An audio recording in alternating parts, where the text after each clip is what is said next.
Okay right. Hi viewers, welcome to our channel MC studio. మీరు first time మా channel చూస్తున్నట్టయితే subscribe చేసుకోండి, మీ ఫ్రెండ్స్తో షేర్ చేసుకోండి. ఈరోజు టాపిక్ సివిల్. ఇది ప్రతి ఒక్కరికి కావాల్సిన టాపిక్. ఎందుకంటే చాలామంది లోన్స్ అప్లై చేయాలన్నా ఏం చేయాలన్నా సివిల్ స్కోర్ చాలా ఇబ్బంది పడుతున్నారు. సో దాని గురించి ఈరోజు మనం తెలుసుకుందాం. మీకు ఈ వీడియో నచ్చినట్లయితే లైక్ చేయండి, షేర్ చేయండి. అంతేకాకుండా ఇప్పుడు జరగబోయే టాపిక్ మీద మీకు ఏమైనా డౌట్స్ ఏమైనా ఉంటే కామెంట్ పెట్టండి, మేము నెక్స్ట్ ఎపిసోడ్లో క్లియర్ చేస్తాం. ఇప్పుడు మన ముందుకి ఫైనాన్షియల్ అడ్వైజర్ మిస్టర్ ధనంజయ్ గారు ఉన్నారు. Welcome sir. Thank you sir.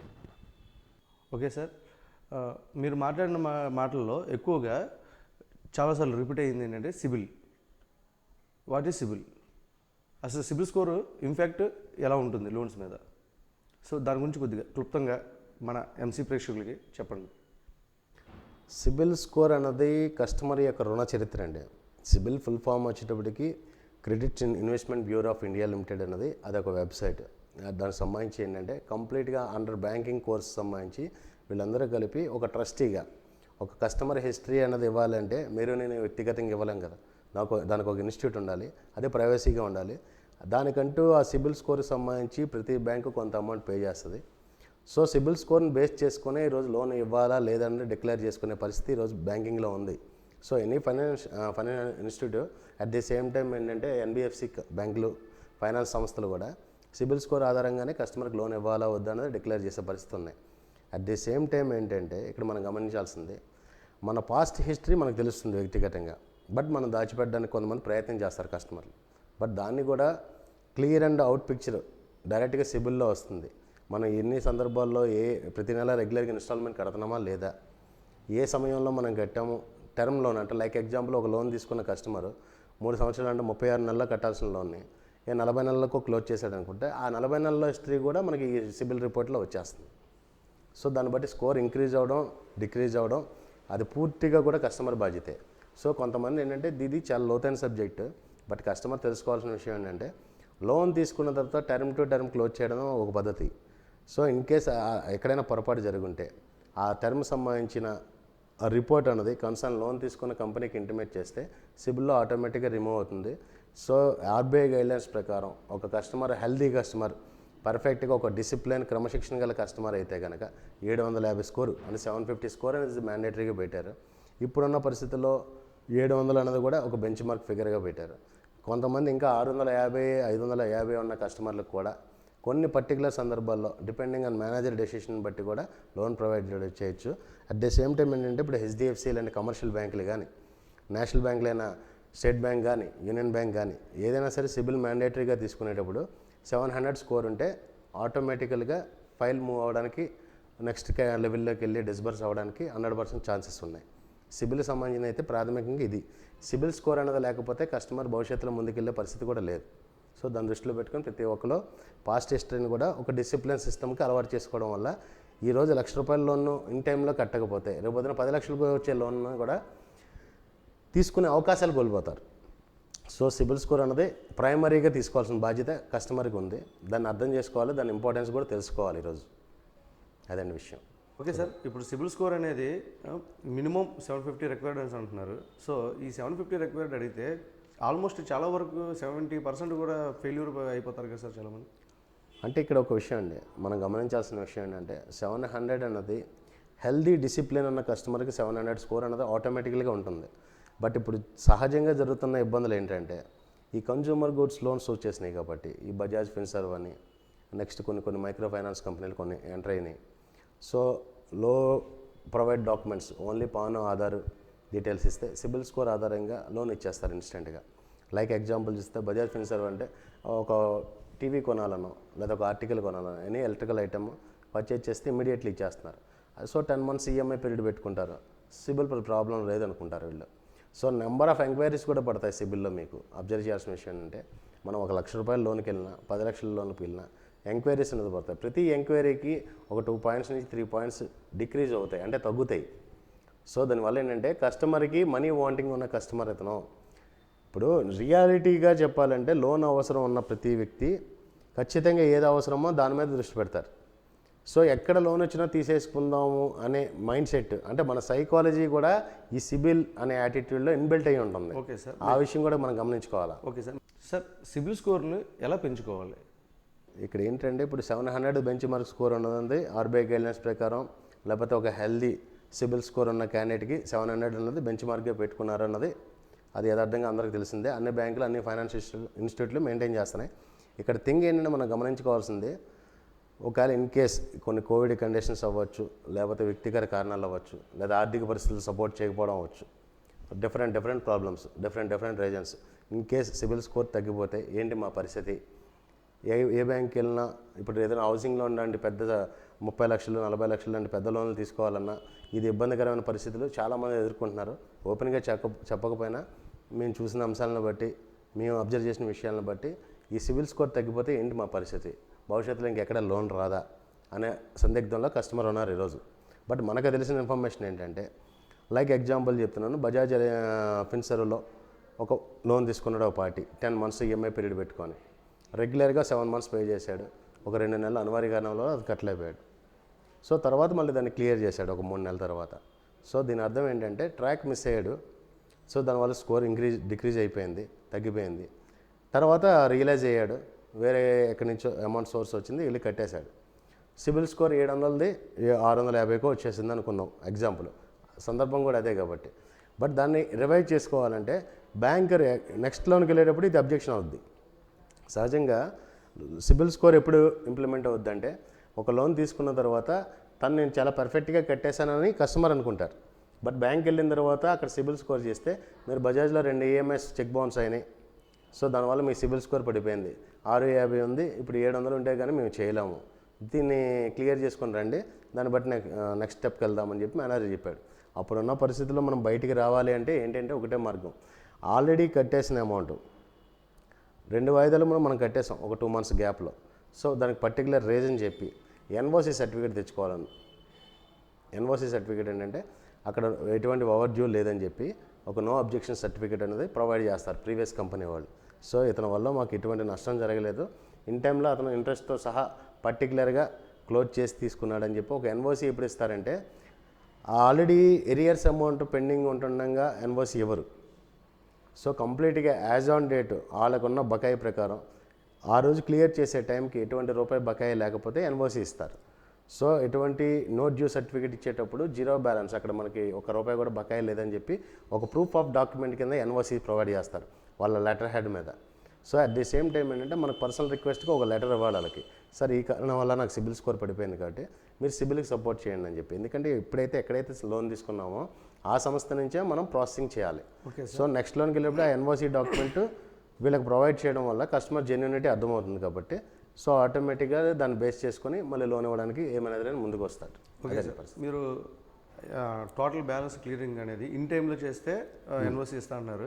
ఒకవేళ అతను టైం అయిపోయింది, టైం దాటిపోయిన తర్వాత, టైం పీరియడ్ అయిన తర్వాత అతను మొత్తం అంతా క్లియర్ చేసుకున్నారు. సో అప్పుడు ఎన్ఓసి లెటర్ ఇచ్చి క్లియర్ అంటే ఇప్పుడు కొన్ని పరిస్థితులు మనకు సపోర్ట్గా ఉన్నాయండి. ఇప్పుడు సిబిల్ స్కోర్ అనేది కూడా ఎంకరేజ్ చేసుకోవచ్చు. కొన్ని ప్రైవేట్ సంస్థలు ఉన్నాయి, కొన్ని ఆన్లైన్లో వెబ్సైట్లు ఉన్నాయి.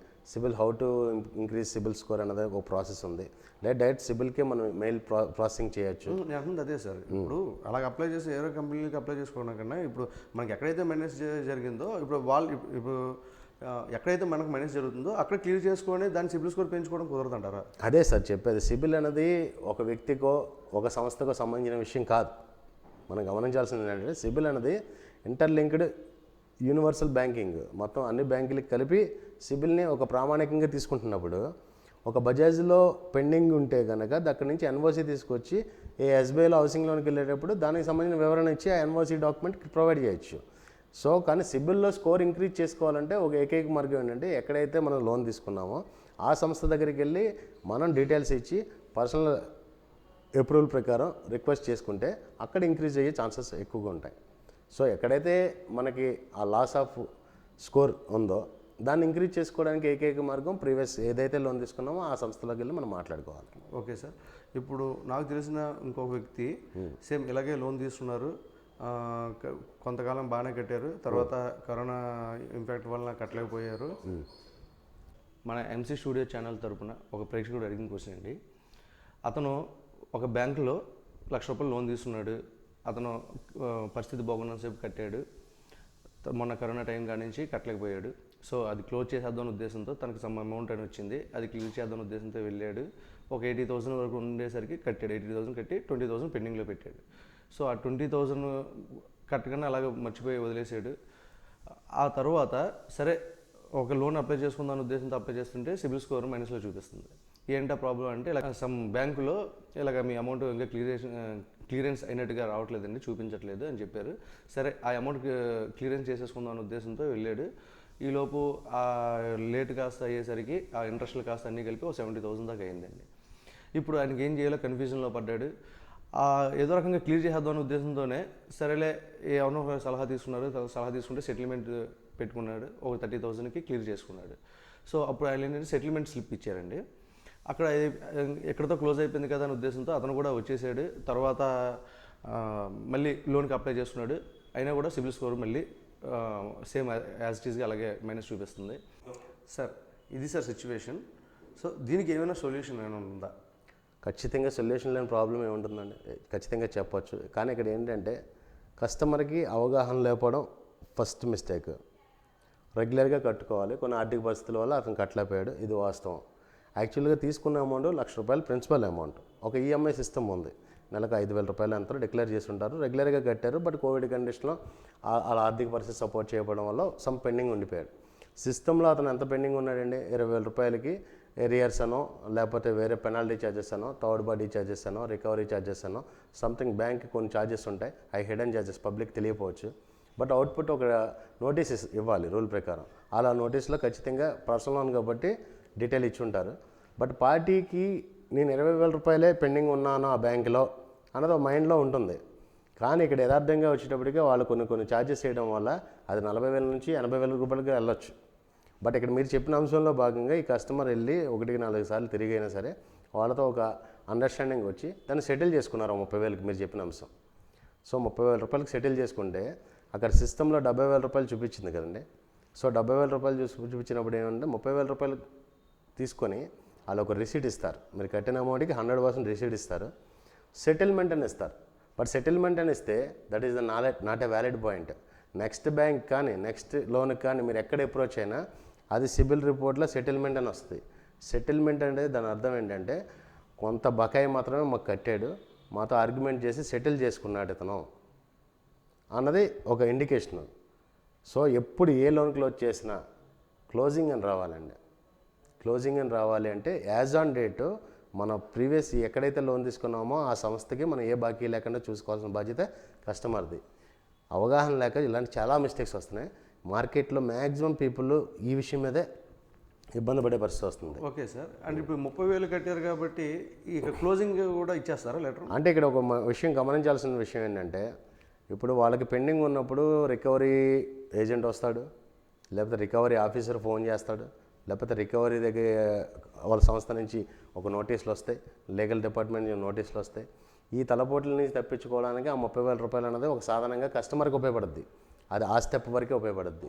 కానీ అతని రుణ చరిత్ర, అతని క్రెడిట్ హిస్టరీ, అతని క్రెడిట్ ఇంక్రీజ్మెంట్ ఏదైనా సరే ఖచ్చితంగా ఇన్ ఫ్యూచర్లో ఒక హెల్దీ స్టేజ్లో ఉండాలంటే as on date loan close చేయడం అనేది that is the fundamental basic thing. అంటే మీ లోన్ క్లోజ్ చేయడం అంటే మొత్తం ఇప్పుడు 70,000 ఉంటే 70,000 కట్టాల్సిందే. 70,000 కట్టాల్సిందే. బట్ దాంట్లో ఏంటి ఏ ఛార్జెస్ దేనికి అన్నది కస్టమర్కి ఆర్గ్యూ చేసే క్వశ్చన్ చేసే అవకాశం రైట్స్ ఉన్నాయి.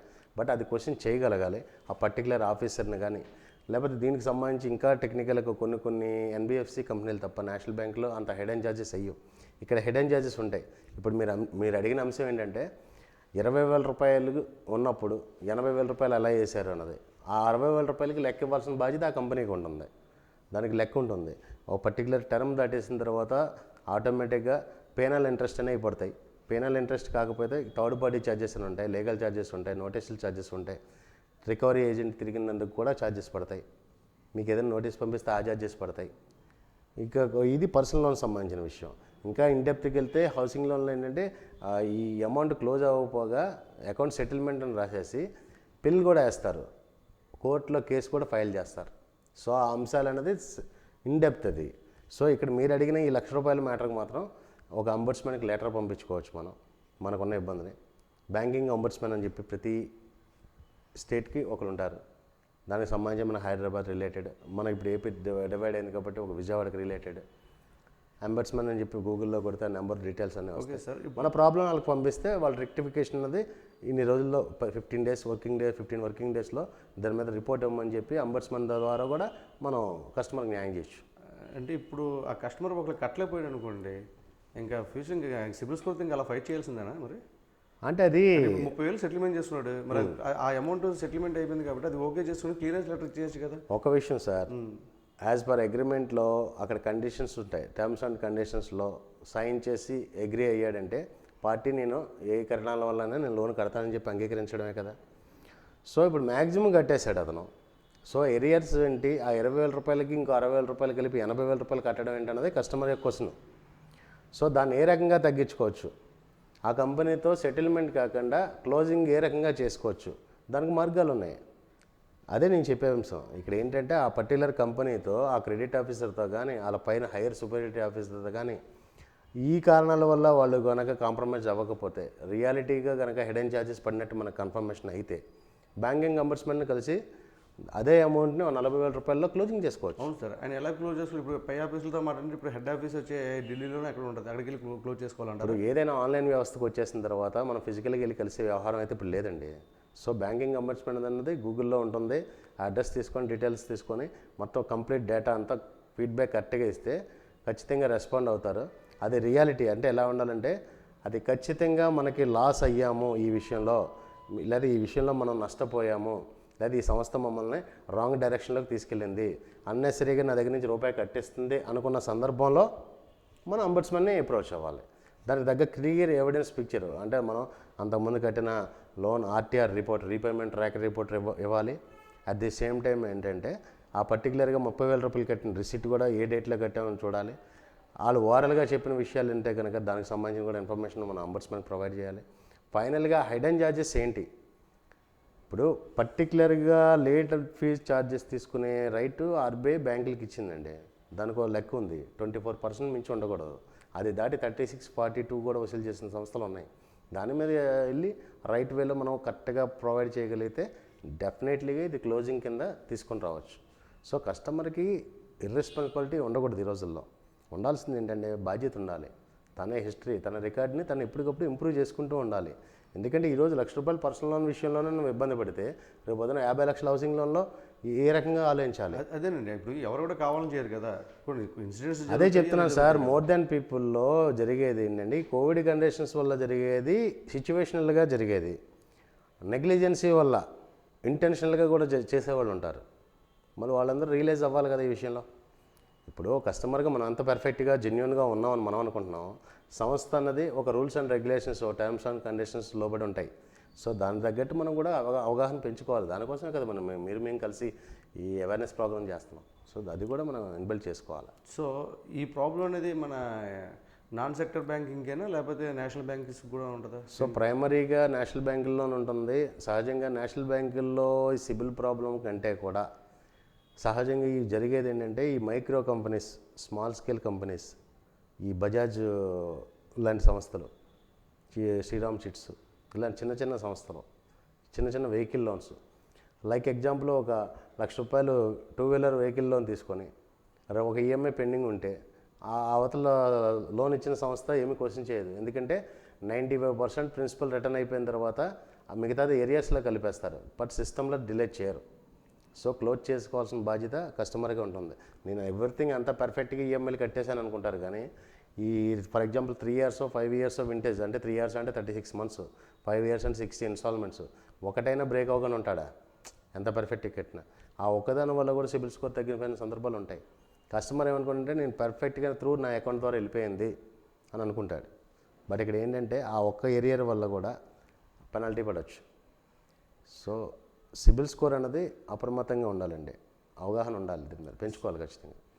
సో ఈ రకంగా చూసుకుంటే సిబిల్ స్కోర్ అసలు ఎంతమందికి ఉంటుంది సార్? చాలా వరకు కూడా ఇప్పుడు ఈవెన్ క్రెడిట్ కార్డులు అంటే ఇది యాక్చువల్గా సార్, ఇప్పుడు సిబిల్ స్కోర్ అనేది ఈ మధ్యకాలంలో ప్రయారిటీ అయింది. కారణం ఏంటంటే లోన్లు ఇచ్చే సంస్థలు పెరిగిపోయినాయి. ఆటోమేటిక్గా ఒక డిసిప్లిన్ అనేది ఉన్న వాళ్ళకి లోన్లు ఈజీగా వస్తున్నాయి. డిసిప్లిన్ లేకపోతే, కొంతమందికి అవగాహన లేకపోతే ఈ రకమైన ఇబ్బందులు వస్తాయి.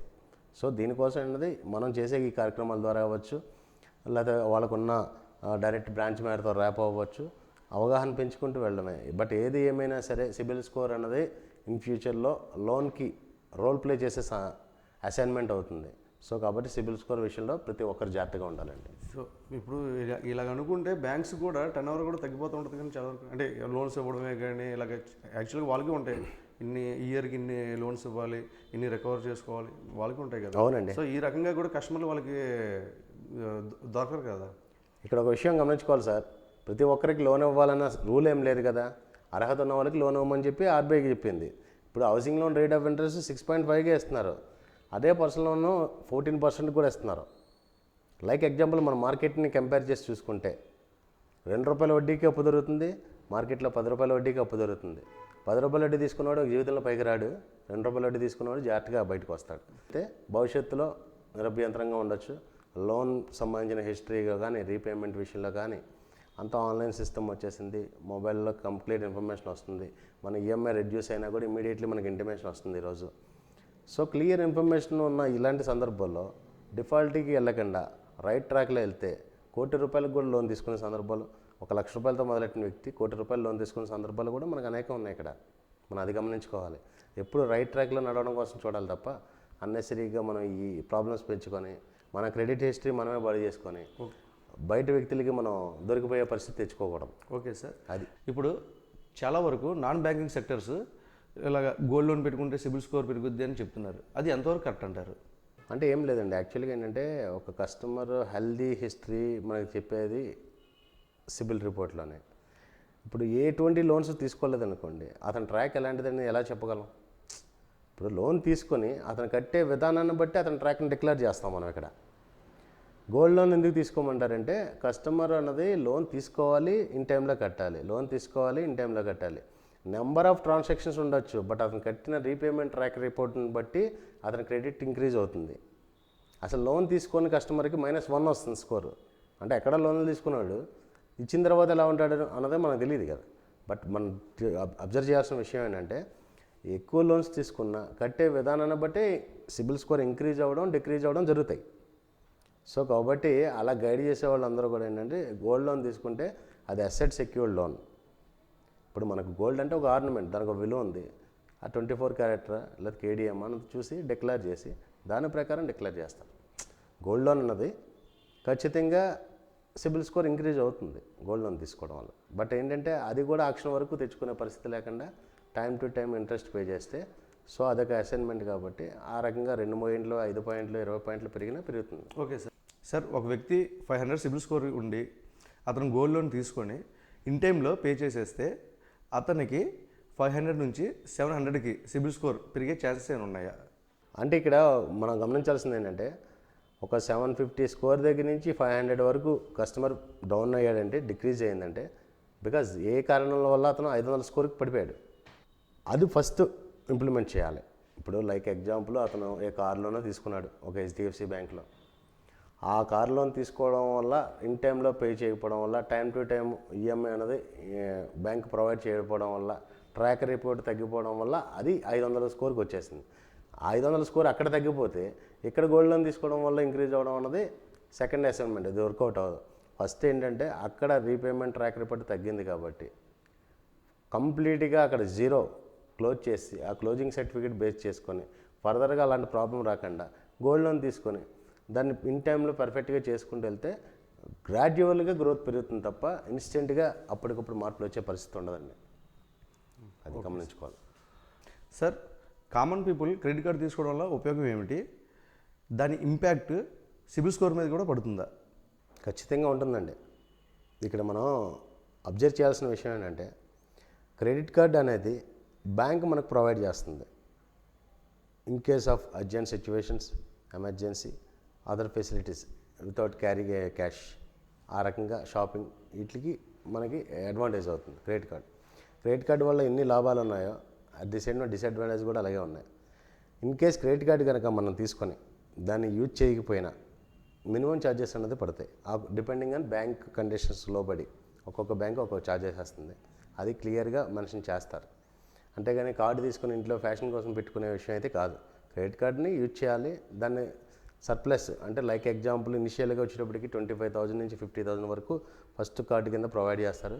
దాన్ని 5 lakhs వరకు కూడా తీసుకెళ్ళచ్చు, డిపెండింగ్ ఆన్ కస్టమర్ యొక్క హెల్దీ హ్యాబిట్ని బట్టి. సో ఇక్కడ గమనించుకోవాల్సింది ఏంటంటే క్రెడిట్ కార్డులో పర్చేజెస్ పర్పస్, షాపింగ్ పర్పస్ అయ్యే అమౌంట్కి కొన్ని బ్యాంకులు 40 days టైం ఇస్తాయి, కొన్ని బ్యాంకులు 45 days టైం ఇస్తాయి. సో ఆ టైంలో అంటే లైక్ ఎగ్జాంపుల్ మనం ఒక ఎలక్ట్రికల్ ఐటెం కొన్నాం, ఒక ల్యాప్టాప్ కొన్నాం, దాని వాల్యూ పర్చేజ్ చేసాం 50,000 rupees. So 50,000 rupees credit card ద్వారా మనం ల్యాప్టాప్ పర్చేజ్ చేస్తే 45 days లోపు కానీ 40 days లోపు కానీ వాళ్ళకున్న కండిషన్స్లో పడి మళ్ళీ అమౌంట్ రీబ్యాక్ చేసేస్తే ఓన్లీ నామినల్ ఛార్జెస్ పడతాయి. సో అదొక అడ్వాంటేజ్ పాయింట్. అంటే పర్చేజ్కి క్రెడిట్ కార్డ్ అనేది 100% సపోర్ట్ చేస్తుంది. మళ్ళీ దాంట్లో ఒకటి ఉంటుంది, క్రెడిట్ కార్డులో క్యాష్ కూడా విత్డ్రాల్ చేసుకోవచ్చు. సో దానికి ఛార్జెస్ ఎక్కువ ఉంటాయండి. సో 12% నుంచి 24% వరకు మ్యాక్సిమం పడతాయి. కస్టమర్ కనుక లేట్ చేసుకుంటూ వెళితే అదే సిబిల్ స్కోర్ అనేది ఆటోమేటిక్గా డిక్రీజ్ అయిపోతాయి. దాని ఇంపాక్ట్ ఫర్దర్ లోన్స్ మీద 100% ఉంటుంది.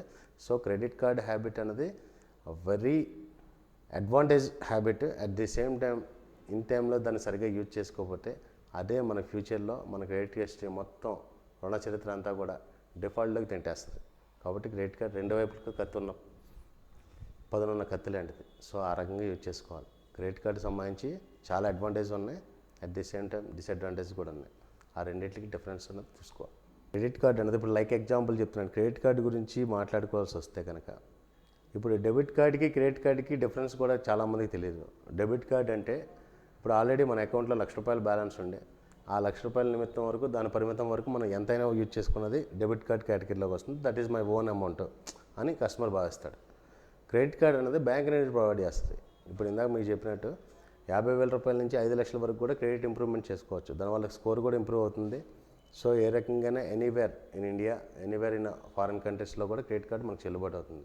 HDFC లాంటి బ్యాంకుల్లో ఏంటంటే అబ్రాడ్లో కూడా క్రెడిట్ కార్డుని మనం యూజ్ చేసుకోవచ్చు. క్యాష్లెస్ టైప్ పరంగా కూడా మనకు సపోర్ట్ అవుతుంది. ఓకే సార్, మీరు మా కోసం మీ యొక్క వాల్యుబుల్ టైంని కేటాయించి మంచి నాలెడ్జ్ని మా ఎంసీ స్టూడియో ప్రేక్షకులందరికీ అందించినందుకు మీకు మా ఎంసీ స్టూడియో తరపున ధన్యవాదాలు తెలుపుతున్నాం. Okay, thank you sir.